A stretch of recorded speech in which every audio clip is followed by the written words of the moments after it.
Hi, I'm Kathy and I'm here to talk about sleep therapy and how it relates to pain. The aims today are to understand normal sleep, how does sleep affect health, factors that can affect sleep, advice and strategies for better sleep, and to help you produce some sleep well goals and create a sleep well plan. Now, understanding normal sleep. A normal night's sleep is broken into three main parts. You have your quiet sleep, and that is divided into stages 1 to 4. 1 is the lighter sleep and 4 is the deeper sleep. Quiet sleep is also sometimes called deep sleep. The second stage is rapid eye movement sleep. This occurs when the brain is very active but the body is limp apart from the eyes. Most of our dreaming occurs during the REM sleep. And then we have these short periods of waking for about 1 to 2 minutes.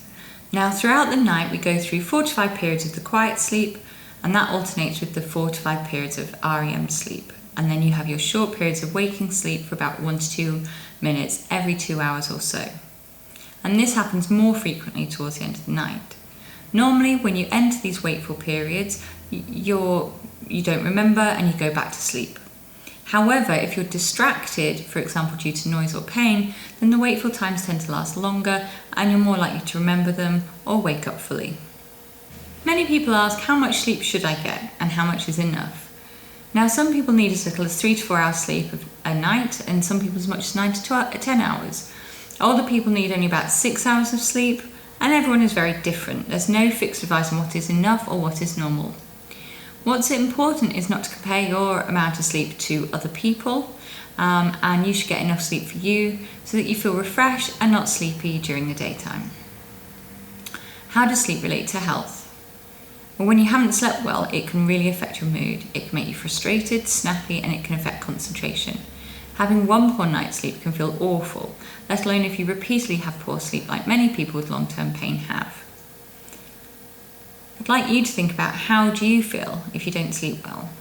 Think about what happens or how you feel in relationship to the following 4 areas: your body, your mood and emotions, your relationships in your life.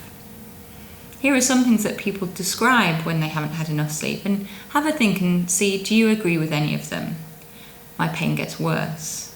My life feels horrible. I feel more depressed or anxious. I snap at my family, my friends, my partners more. I feel more stressed. I feel more angry. I can't remember things properly. I can't concentrate on things. I can't function normally. This is a horrible way to live, so let's try and look at some of the causes of poor sleep and how these can be changed. So, factors that affect sleep. There are many things that can cause problems with sleep, especially when you have long-term pain. These can be roughly split into 4 groups: environmental, psychosocial, physical, and lifestyle. When we think about environmental factors, that can be things like, is it too hot or too cold? Is it too loud or too quiet? Is it too light? Psychosocial factors include things like how nighttime can be very difficult for people with pain because everyone else is asleep and it can feel very lonely and isolating. At nighttime, there are fewer things to distract you from your pain, and there are fewer things that you can do to reduce the pain volume. You expect to go to sleep, so anything that stops you sleeping can exacerbate the negative feelings you have. These can make you frustrated, anxious, and how you can feel low and angry about how this will affect your function. Physical factors. Is the pain stopping you from finding a comfortable position? Pain medication that you're on can also make it harder to sleep at night time due to side effects like nausea, itching, constipation or heartburn. You may also have restless legs or cramps that are secondary to the pain that you're feeling. Lifestyle factors. As I've said, pain medication can cause side effects, but it can also make you very drowsy and sleepy during the day. Depending on how your pain affects you, you might not have a regular pattern throughout the day. You may be less active and your natural sleep pattern is affected. You may have naps in the afternoon which stop you feeling sleepy at night. Caffeine, smoking and drinking alcohol can also affect your sleep. I'd like you to do an activity now. Can you write down things that you think stop you sleeping well? Hold on to this list, and as you go through the rest of this module, you might get some ideas on how to change these. Let's start with some advice and strategies for better sleep. Fortunately, we know that there are some ways to help people like yourself get better sleep by changing some of the things you do. These can fit into 5 main areas. 1. Your daily routine. Now, we all have a body clock that works on 24 hours. It likes to be kept regular, so anything that confuses this clock can impact on how tired you are at night time and then affects how likely you are to go to sleep. Simple ways to help your body clock is to go to bed and wake up at similar times every day. This means that when it comes to bedtime, your body and mind should be ready for sleep. Your sleep drive is your need for sleep. This increases throughout the day. After you've been awake for about 16 hours, you'll have a strong need for sleep. Try not to nap during the day, as this can make you less sleepy in the evenings. If you look at the graph that you will see on the screen, if you wake up at 6 a.m. and stay awake all day, you feel most sleepy at 10 p.m. If you have a nap at lunchtime, you won't feel your most tired until about 4 a.m. in the morning. This increases the chance that when you go to bed at a reasonable time, you won't be able to get to sleep for many hours.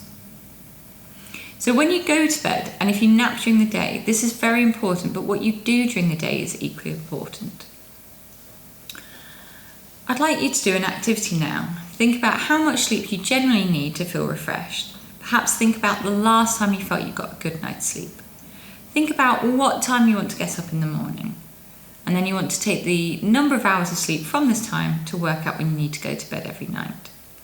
From now on, go to bed at this time and set an alarm for the same time every morning, even weekends. And this will help you get a good routine. For example, you need to wake at 6:30 every morning to get the kids ready for school. You feel you need 8 hours to feel refreshed. You will then need to go to bed at 10:30 every evening. The more you can get into a routine, the more you get used to it, the more you will sleep during that time frame. 2. Let's think about your activity levels. To try and reduce the chance you will feel tired in the afternoon, try slowly to increase your physical activity during the day. This will help wake up your body and your mind. Physical activity can also help your mood. It can help anxiety and stress, which also may be contributing to poor sleep. Do things that you enjoy doing, and this will motivate you to keep doing them more. If you try and get out of the house or your office during the day, this will help because daylight helps your body clock balance the day and night. It may help stop that afternoon tiredness a lot of people feel. But just as importantly, you need to avoid energetic activities just before bed because you don't want your body waking up just as you're trying to wind down. Number 3, food and drink choices. A Mediterranean diet, which is plant-based with some lean meats and high-fibre foods, has been found to improve both heart health and sleep quality. Growing evidence shows that consuming enough and varied nutrients is also really important for sleep. So it's useful to think about what is going into the body as well as what is going on outside the body. A lack of key nutrients such as calcium, magnesium and vitamins A, C, D and E and K is shown to be associated with sleep problems, so it might be worthwhile taking a supplement with these things in. Reduce your caffeine. Avoiding caffeine for 4 to 5 hours before bedtime can be really useful because caffeine can be stimulating.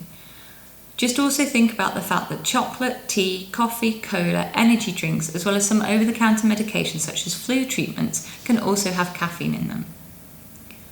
It's important to avoid drinking too much fluid before bed, as any fluid, especially alcohol, caffeine and fizzy drinks, can increase how much you'll need to wake up to go to the loo in the night. Although you may think that alcohol helps with sleep, actually, if you drink alcohol within 6 hours of going to bed, it can actually make you dehydrated and sleep more lightly, therefore making it more likely you'll wake up during the night. Try and avoid heavy meals before bed, as you don't want to battle bloating and heartburn when trying to fall asleep.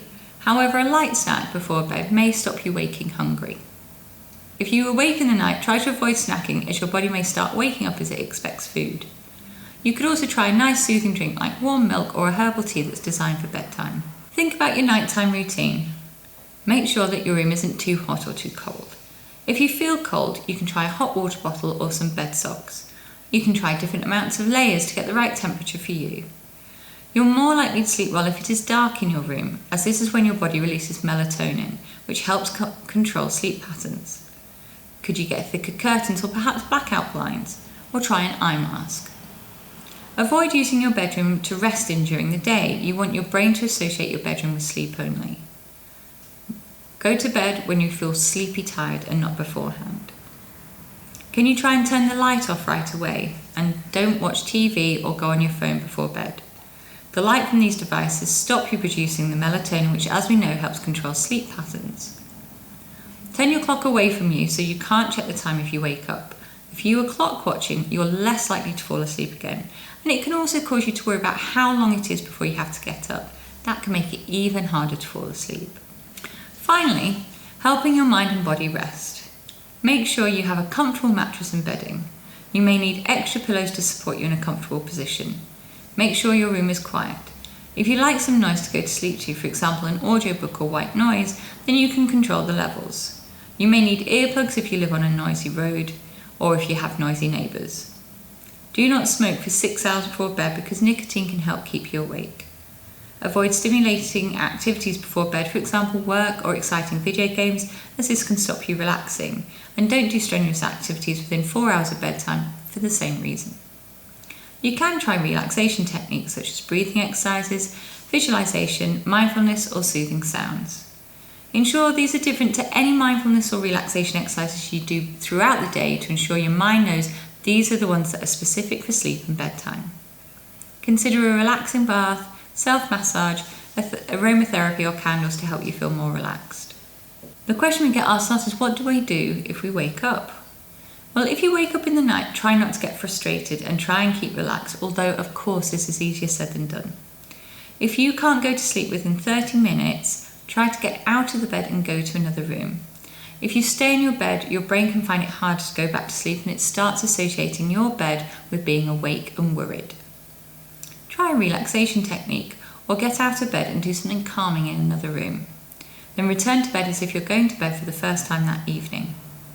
You could try a warm milky drink or a herbal tea designed to aid sleep.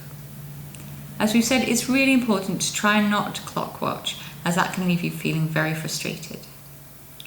Another thing some people enjoy doing is keeping a notebook by the bedside in order for you to write down any worries, jobs or thoughts that you need to deal with in the morning. This can just help you offload your mind and make it easier to go back to sleep. Let me try and help you create your own sleep well plan. Picking a few things to work on can feel much better than trying to completely overhaul how you sleep. If you can pick one thing to work on from each of the 5 areas, then that may help. So the 5 areas, remember, are daily routine, your activity levels, food and drink choices, nighttime routine, and helping your mind and body rest. Remember to make your goals SMART. Specific, clearly state your goal. Measurable, ensure that you can measure success. Attainable, set goals that you know that you can achieve. Relevant, make sure that your goals are relevant to your specific life. And make sure that they're time-based so you can set a deadline for completion. Make sure that you review your goals in 2 weeks and see if you can add new ones or revise the ones you have. An example, my food and drink choices. My sleep well goals to review drinks that may affect sleep. What will I do? I'll change my can of beer to non-alcoholic version and change my tea to decaffeinated. When will I do it? If I have a drink within 6 hours of bed, it will be decaffeinated or non-alcoholic. What I need to help me? I will buy non-alcoholic beer and decaffeinated tea. So it doesn't seem like much, but actually that one change can make quite a lot of difference, and it's easy to keep. My activity for you is to go and make your own sleep well plan. You could pick one for each category, or if that feels too overwhelming, just pick one simple thing from each of the areas. Build on that, make your plan, stick with it, and you can review it in 2 weeks' time. I hope you found that really helpful and picked up some advice on how to improve your sleep. If you'd like to find out anything more about Rethinking Pain, please visit www.rethinkingpain.org.